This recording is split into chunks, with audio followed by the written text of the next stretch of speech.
أعوذ بالله من الشيطان الرجيم. بسم الله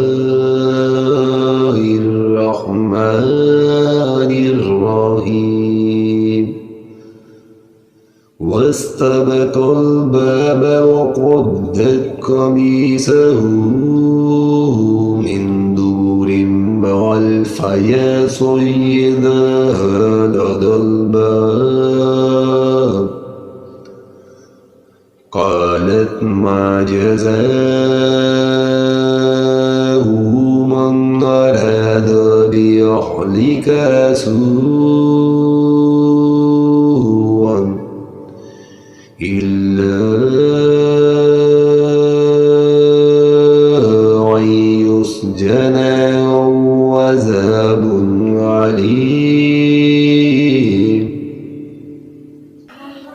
और दोनों दरवाजे की तरफ दौड़े और औरत ने इसका कुर्ता पीछे से चीर लिया और दोनों को औरत का मियाँ दरवाजे के पास मिला।